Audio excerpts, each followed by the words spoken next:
जय जोहार संगवारी, आप देख रहे हैं छत्तीसगढ़ प्रदेश। छत्तीसगढ़ में बाइकर्स की जबरदस्त स्टंट। रायपुर में बाइकर्स की कलाबाजी देख लोग हैरान।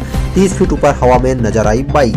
रायपुर शहर में बाइक रेसिंग का हैरान कर देने वाला नजारा देखने को मिला है। यहाँ 30 फीट ऊपर हवा में बाइक नजर आई। बाइकर्स की हवा में कलाबाजी देखकर लोगों के होश उड़ रहे थे।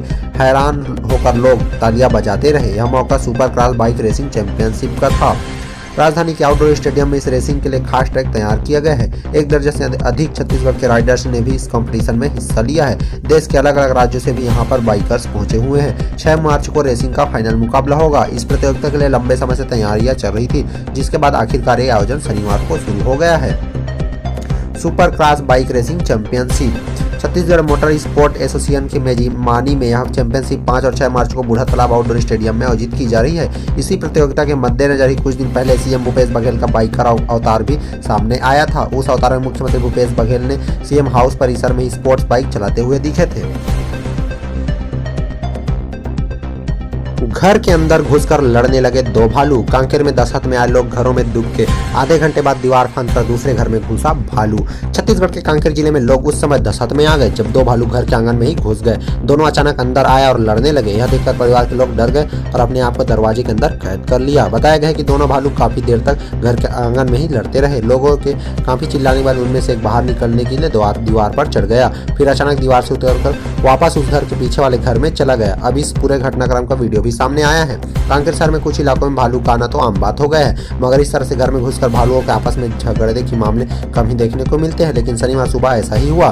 शहर के शिवनगर वार्ड में सुबह लोग अपने अपने काम में व्यस्त थे, तभी 2 भालू गली में पहुंचे। इसके बाद एक घर के अंदर जाकर आंगन तक पहुंच गए। कोई कुछ कर पाता इससे पहले दोनों आपस में झगड़ा करने लगे और जोर जोर से चिल्लाने लगे। यह देखकर लोगों ने उन्हें भगाने का प्रयास किया, मगर उन पर कोई असर नहीं हुआ। दोनों के बीच काफी देर तक झगड़ा होता रहा। 9 मार्च को छत्तीसगढ़ का बजट। विधानसभा अध्यक्ष बोले, सदन की कार्रवाई में अब हर साल बचेंगे 58 पेड़। करीब 10 टन कार्बन डाइऑक्साइड भी कम होगा।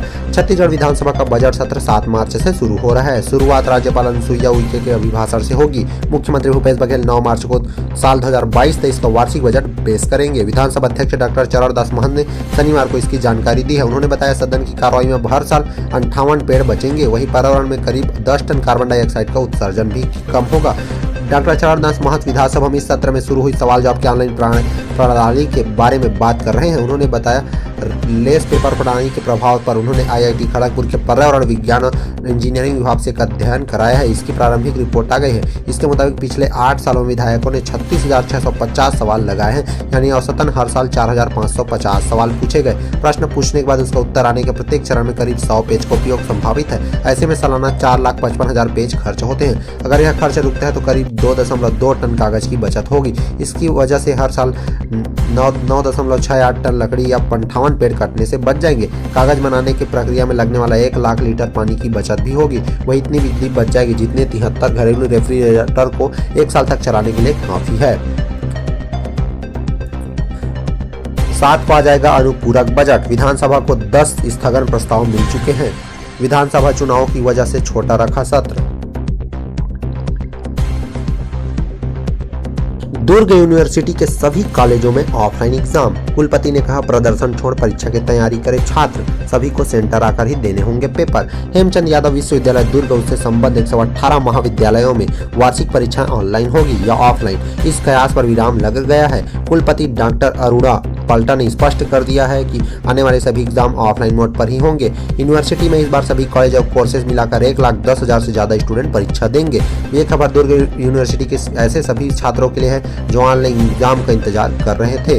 दुर्ग यूनिवर्सिटी की ओर से जारी प्रेस रिलीज में साफ साफ लिखा गया है कि सभी छात्र ऑफलाइन एग्जाम की तैयारी करें, बेवजह किसी प्रदर्शन का हिस्सा न बने, पढ़ाई पर फोकस करते हुए परीक्षा की तैयारी करें और अपना भविष्य बेहतर करें। विश्वविद्यालय को यह प्रेस रिलीज कर कुछ दिन पहले NSUI के द्वारा ऑनलाइन एग्जाम कराने की मांग को लेकर किए गए प्रदर्शन को लेकर जारी करनी पड़ी है। इस प्रदर्शन में कई हजार छात्र छात्राओं ने भाग लिया था। उन्होंने ऑनलाइन एग्जाम कराने की मांग को लेकर प्रदर्शन रैली निकालने के साथ ही विश्वविद्यालय का घेराव कर नारेबाजी भी की थी। जब छात्र नेताओं ने मांग को लेकर कुलपति डॉक्टर पलटा को ज्ञापन दिया, तब भी उन्होंने साफ साफ कर दिया था कि परीक्षाएं ऑफलाइन ही होंगी। विद्यार्थियों को प्रदर्शन छोड़कर परीक्षा की तैयारी में लगना चाहिए। हालांकि उन्होंने इनकी मांग को शासन तक पहुंचाने की बात भी कही थी। इसके बाद विश्वविद्यालय ने जारी प्रेस रिलीज में ये पूरी तरह से साफ हो गए कि विद्यार्थियों को ऑनलाइन परीक्षा से की मांग को लेकर प्रदर्शन करने की जगह आने वाली परीक्षाओं की तैयारी में जुट जाना चाहिए। छत्तीसगढ़ में 3 जिलों में एसपी बदले गए, आईपीएस की जिम्मेदारियां बदली गई, नारायणपुर बलौद में नए एसपी भेजे गए, डीएसपी रैंक के अफसरों का भी तबादला। छत्तीसगढ़ के पुलिस विभाग में आईपीएस और राज्य के पुलिस सेवा अफसरों का तबादला हुआ है। 3 आईपीएस अधिकारियों को नई जिम्मेदारियां दी गई हैं, 2 जिलों के एसपी भी बदल दिए गए, 4 डीएसपी रैंक के अधिकारियों को नई जिम्मेदारी दी गई है। गिरजा शंकर जायसवाल अब सहायक पुलिस महानिरीक्षक बनाए गए हैं, उन्हें अब पुलिस महानिरीक्षक कार्यालय कांकेर भेजा गया है। जायसवाल अब तक नारायणपुर जिले के एसपी थे। सदानंद कुमार को नारायणपुर एसपी बनाया गया है, वहीं गोवर्धन राम ठाकुर बलौद जिले के नए एसपी होंगे। आदित्य पांडे को अतिरिक्त पुलिस अधीक्षक बासागुड़ा बीजापुर, राजेश शर्मा सहायक सेनानी 9वीं बटालियन दंतेवाड़ा, अफीक खोखर सहायक सेनानी बीजापुर, अनूप लकड़ा छत्तीसगढ़ आर्म्ड फोर्सेज नारायणपुर, अजय लकड़ा उप पुलिस अधीक्षक विशेष शाखा बस्तर भेजे गए हैं। बस्तर के 95 स्टूडेंट को मिला गोल्ड मेडल। शहीद महेंद्र कर्मा यूनिवर्सिटी के तीसरे दीक्षांत समारोह में शामिल हुई राज्यपाल ने कहा, यहां केंद्रीय विश्वविद्यालय बनाने की पहल होगी।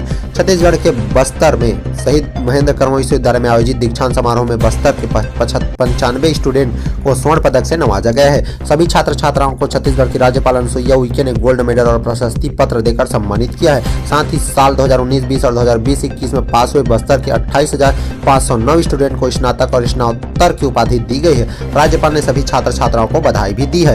राज्यपाल ने कहा है कि यहाँ पदक प्राप्त करने वालों में लगभग 75% बालिकाएं हैं, जो इस बात का सूचक है कि स्त्रियां किसी भी क्षेत्र में पीछे नहीं है। ये अपनी दक्षता, क्षमता और प्रतिबद्धता से नए भारत की गाथा लिखने को तैयार है। उन्होंने कहा कि प्रकृति की गोद में बसे बस्तर के विद्यार्थी कोरोना जैसी कठिन परिस्थितियों में भी अपने लक्ष्य के प्रति अडिग रहे और अपने अथक परिश्रम एवं साधना से लक्ष्य को प्राप्त किया है।